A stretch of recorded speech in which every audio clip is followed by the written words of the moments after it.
Hello, Bacho. Let's read this question. So this question says, n blocks of different masses are placed on a frictionless inclined plane in contact.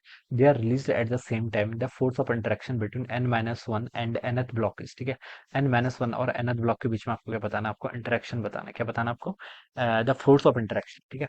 Alright. तो इस question का देखिए, ये तो आपका की concept क्या लिख सकते हैं? न्यूटन्स लॉज ऑफ मोशन पर बेस्ड क्वेश्चन, ठीक है। और कहाँ पर है? फ्रॉम द इंक्लाइंड प्लेन, ठीक है। तो इस क्वेश्चन का की कॉन्सेप्ट आप क्या लिख लीजिए? न्यूटन्स लॉज ऑफ मोशन लिख लीजिए, ठीक है। न्यूटन्स लॉ ऑफ मोशन, ठीक है। न्यूटन्स लॉज ऑफ मोशन, ठीक है। या फिर हम इसको सेकंड लॉ ऑफ मोशन भी लिख सकते हैं, ठीक है। बेसिकली हम सेकंड लॉ पर इस, ठीक है। अब बच्चों देखिए, सिचुएशन आपकी इस तरीके से, ये मान लीजिए आपका कोई एनक्लाइंड है, ठीक है। This is the inclined. ये कोई आपका इस तरीके से क्या कोई एनक्लाइंड है।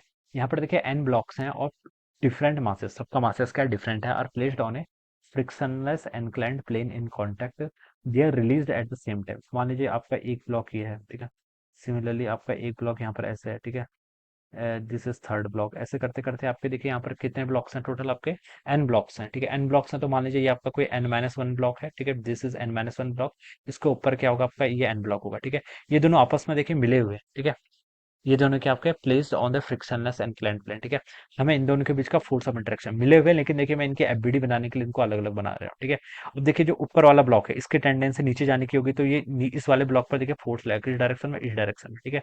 और मान लीजिए ये फोर्स आपका एन क्या है? नॉर्मल है। तो similarly from the Newton third law, ये ब्लॉक कौन सा आपका एन ब्लॉक है? ये आपका फर्स्ट था, ये आपका सेकंड था, थर्ड था। ऐसे बहुत सारे ब्लॉक्स हैं, ठीक है। और ये ब्लॉक आपका लास्ट वाला एन है, तो ये कितना कौन सा होगा? आपका एन माइनस वन ब्लॉक होगा, ठीक है। ये आपका नॉर्मल लगा रहा है कैपिटल एन इस डायरेक्शन में। तो ये हम बता सकते हैं from the Newton third of motion, ठीक है। ये एन माइनस वन वाला ब्लॉक भी एन ब्लॉक पर आपका नॉर्मल फोर्स लाएगा इस डायरेक्शन में, ठीक है। ये ऐसे हम इसको ऐसे बता सकते हैं। क्वेश्चन में देखिए कि हमें हिंट दे रही है यहाँ पर, ये फ्रिक्शनलेस सरफेस है। फ्रिक्शनलेस सरफेस है, इसका मतलब ये है कि अलोंग द इंक्लाइन। तो देखिए बच्चों हम क्या बता सकते हैं? फ्रिक्शनलेस सरफेस है तो यहाँ पर आपका फ्रिक्शन वाला टर्म क्या आ जाएगा? जीरो हो जाएगा। और सारे के सारे क्या करेंगे? देखिए इन पर देखिए, अगर फ्रिक्शनलेस सरफेस है तो और कौन कौन सा फोर्स लगता है? मान लीजिए मैं एक सिंगल ब्लॉक की यहाँ पर एफबीडी बना रहा हूँ, ठीक है। ये एक आपका एक ब्लॉक है, ठीक है। इसका देखिए मास एम के इक्वल है, तो देखिए इस पर एक mg फोर्स ऐसे डाउनवर्ड डायरेक्शन में लगेगा, ठीक है। और यहाँ पर एक क्या लगेगा? ब्लॉक इसके मोशन को कंस्ट्रेन कर रहा है वेज, ठीक है। तो यहाँ पर एक नॉर्मल लग जाएगा, ऑलराइट। ये एंगल मान लीजिए अगर इंक्लिनेशन थीटा है, ठीक है, तो बता सकते हैं कि ये एंगल भी कितना होगा? आपका थीटा के इक्वल होगा, ठीक है। अब बच्चों देखिए यहाँ से आप ऐसा लिख सकते हैं, mg के दो कंपोनेंट आएंगे। एक कंपोनेंट mg का ये आएगा, this is the mg cos theta, ठीक है। और एक कंपोनेंट आपका ये आएगा mg sin थीटा। तो सिर्फ देखिए इस पर एक ही फोर्स लगा रहा है, कौन सा? mg sin theta. Friction force तो आपका लग नहीं रहा है, ठीक है। तो इसको वेज के अलोंग मोशन कराने के लिए देखिए वेज के अलोंग, ठीक है, नॉर्मल और mg cos थीटा, ये तो वेज के परपेंडिकुलर इस डायरेक्शन में मोशन नहीं है, ठीक है। इसका मतलब ये एक दूसरे को क्या कर रहे हैं? बैलेंस कर रहे हैं। सिर्फ mg sin थीटा ही क्या है? रिस्पॉन्सिबल है। तो ये तो देखिए आपके हर ब्लॉक पर लगेगा, ये क्या लगेगा? आपके हर ब्लॉक पर लग जाएगा, ठीक है। ये क्या लगेगा? आपके हर ब्लॉक पर लगेगा, ठीक है। तो हम बता सकते हैं देखिए, सभी पर देखिए जो एक्सेलेरेशन है, एक्सेलेरेशन तो क्या लग रहा है? आपका जी साइन थीटा ही लग रहा है, ठीक है। सभी का एक्सेलेरेशन क्या आएगा? कॉमन आएगा, कितना आएगा? आपका जी साइन थीटा। सभी अगर सेम एक्सेलेरेशन से मूव कर रहे हैं, ठीक है, अगर क्या करेंगे, सारे ब्लॉक्स आपके सेम एक्सेलेरेशन से मूव करेंगे, तो हमें बताना है नॉर्मल। मान लीजिए बच्चों इस वाले का ब्लॉक, मैंने इस ब्लॉक का मास मैंने m1 बोल दिया, और इस ब्लॉक का मास मैंने क्या बोल दिया? m2 बोल दिया। तो इसमें मैं न्यूटन लॉज ऑफ मोशन देखिए लगाता हूँ।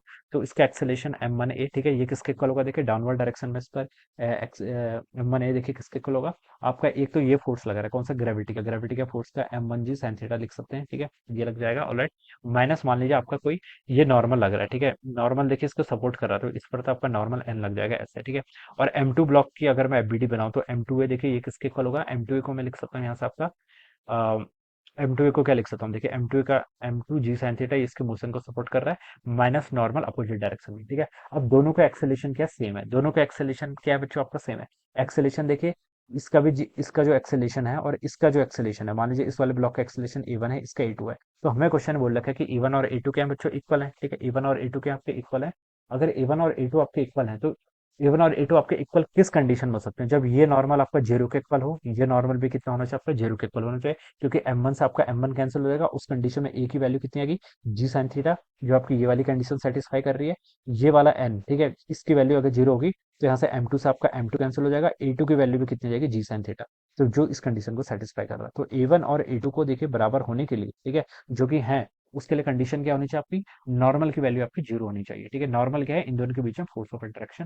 तो बच्चों देखिए बी ऑप्शन इसका क्या होना चाहिए? करेक्ट आंसर हो जाना चाहिए, ठीक है। So this should be the answer of this question. So I hope you all understood this concept. All the best and thank you so much.